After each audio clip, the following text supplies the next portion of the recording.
last garden.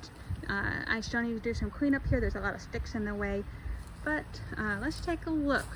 This was here when we moved in. It is a lilac. It bloomed once and has never bloomed again, so do what you will with that. In this shady section, we have a lot of shady plants. This is just a native wood fern. There are, in the spring, my May apples come up over here. And this is one of my favorite plants.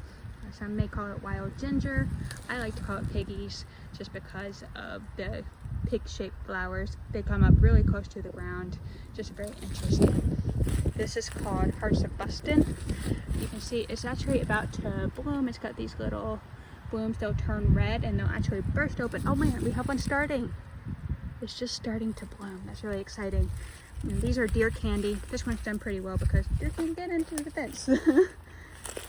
Let's see. If you see any of this, pull it up. It's a weed. There was a pretty invasive plant here when we moved in. That's what that is. Kill it with fire. Yeah, hostas. This is a spice bush. It probably needs a little bit more sun than what it's getting, but it is growing. And then this is a service berry. It'll be a small tree. It again also probably needs a little bit more sun than what it's getting.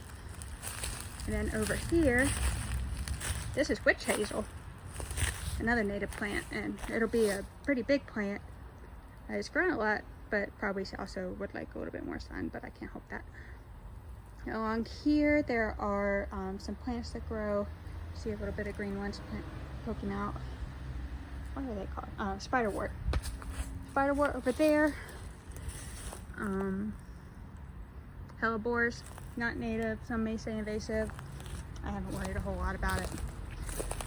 They don't really seem to spread. We do have, this is a weed, I think. I've been pulling them up. This is wood aster. More asters. Asters are a great favorite of any pollinator in the late winter, getting their supplies before the winter sets in. This is primary their last food source, so lots of asters.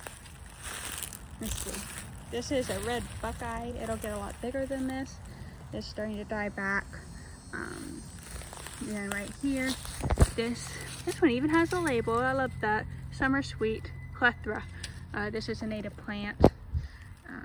Should have some beautiful sweet smelling blooms in the spring. It has not bloomed yet. I planted it pretty recently and planted it probably a little bit too deep, so I don't know, it's not super happy, but I think it'll be fine.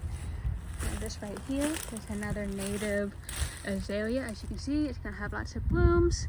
Already set is little buds for the spring, so definitely if you ever, I don't think they need to be trimmed, but if you did, you would want to trim them immediately after they bloom, because if you were to trim it now, you wouldn't get any blooms next year.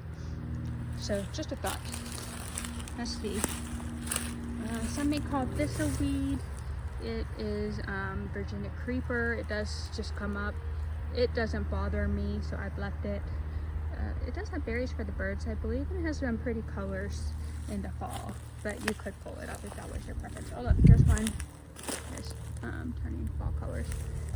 This is a wild orchid. Beautiful flower. Let's see. More hostas. And then this right here is a sweet Betsy. Probably has too many pine needles on it, but it's coming along. I got it from a stick, rooted it last year, so it's still a pretty young plant. And I think that's that.